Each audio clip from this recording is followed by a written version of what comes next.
Assalamualaikum warahmatullahi wabarakatuh. Perkenalkan saya Ratna Putri Andini, mahasiswa NIL 13 dengan nomor mahasiswa B2F1250027.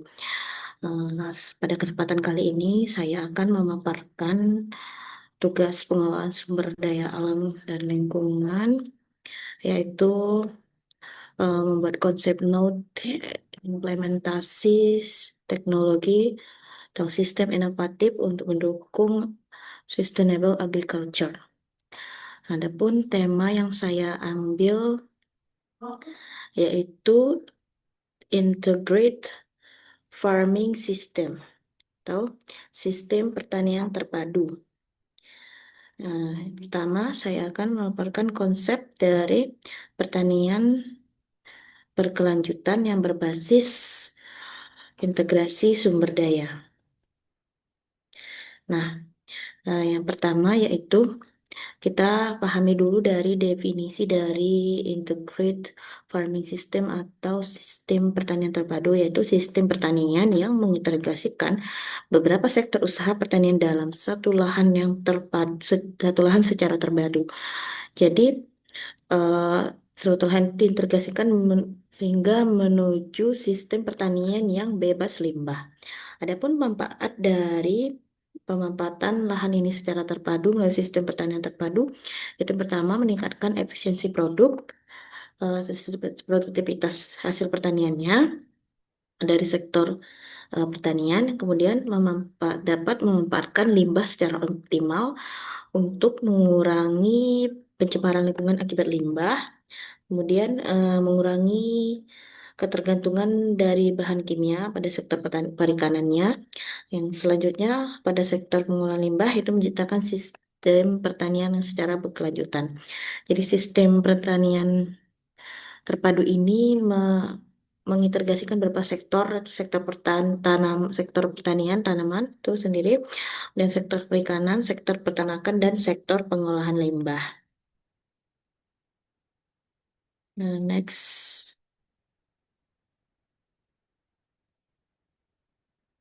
Ada eh, pada sistem pertanian terpadu ini memiliki beberapa prinsip atau empat pilar filosofinya, yaitu pertama mengintegrasikan antar komponen pendukungnya, yaitu setiap komponen itu saling mendukung dan saling membutuhkan dalam satu kesatuan fungsinya untuk menciptakan pertanian terpadu. Kemudian juga dia konsepnya itu zero waste system, di mana limbah dari suatu sektor itu secara harfiah dimanfaatkan sepenuhnya menjadi input untuk sektor lainnya.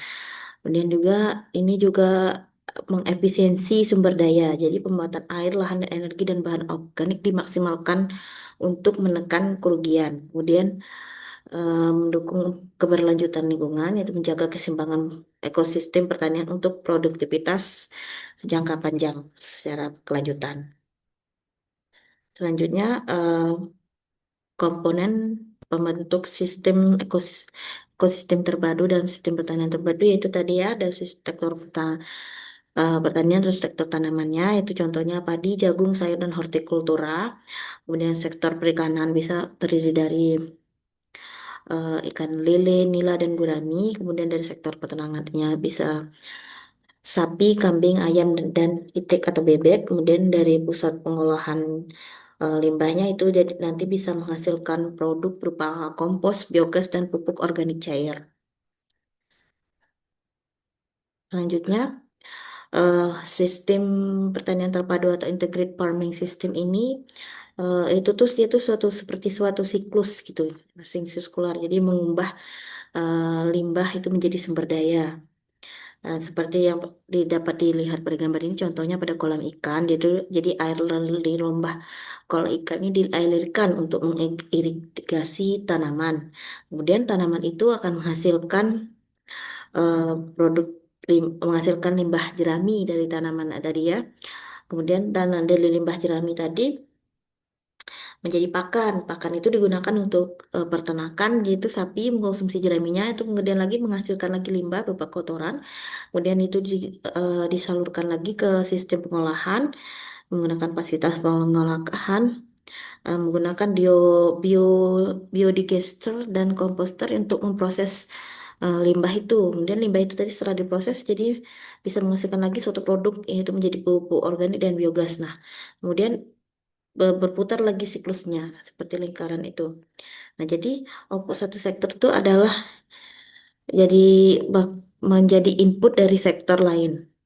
Jadi hasil utama dari ini sistem produksinya menjadi lebih efisien dan minim limbah.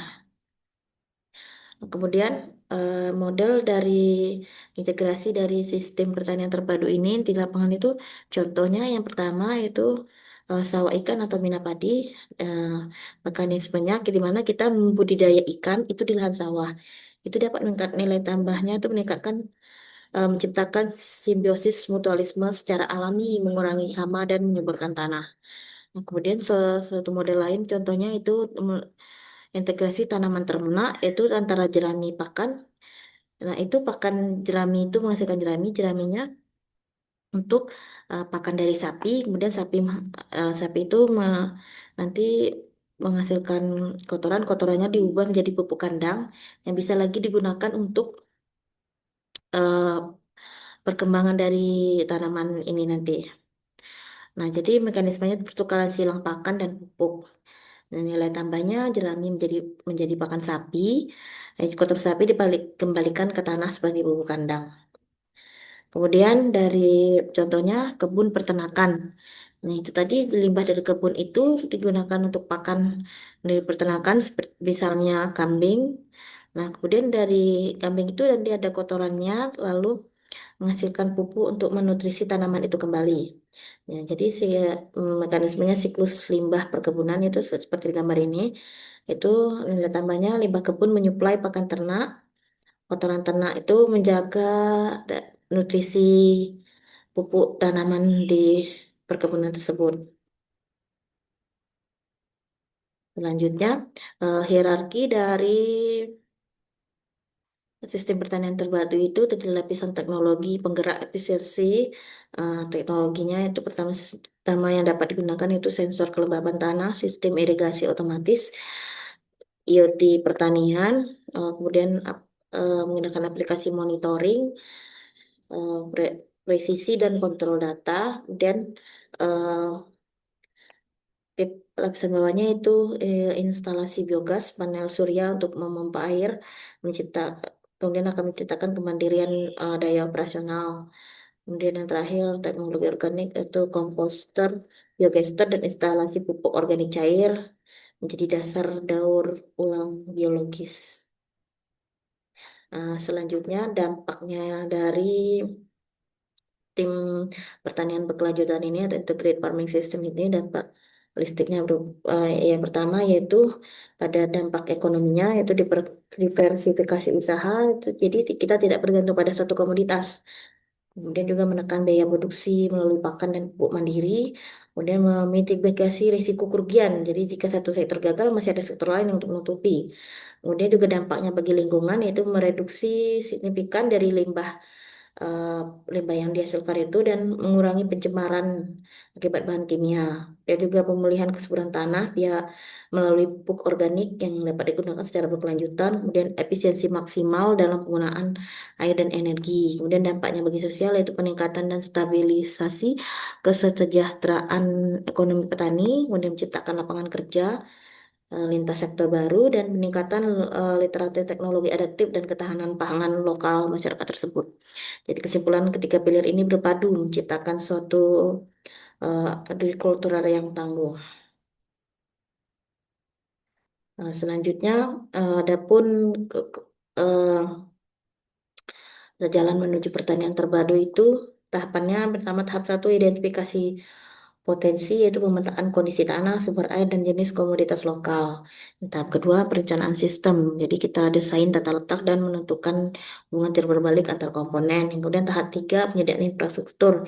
Bangunan fasilitas fisik seperti kandang, kolam, komposter, dan irigasi. Kemudian tahap keempat, eh, edukasi manajemen usaha tani, pengolahan limbah, dan pengusahaan teknologi. Yang kemudian selanjutnya tahap 5 yaitu kita melakukan monitoring dan evaluasi. Jadi penilaian secara berkala terhadap hasil panen dan efisiensi siklus dalam sistem. Jadi ini dari peta konsep dari implementasi integrated farming system ya.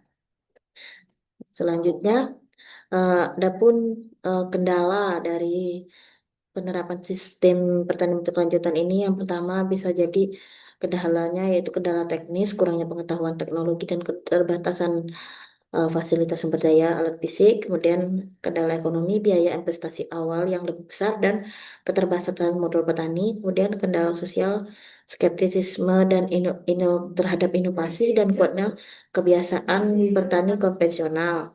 Kemudian kendala infrastruktur itu tadi keterbatasan akses terhadap air bersih dan jaringan listrik.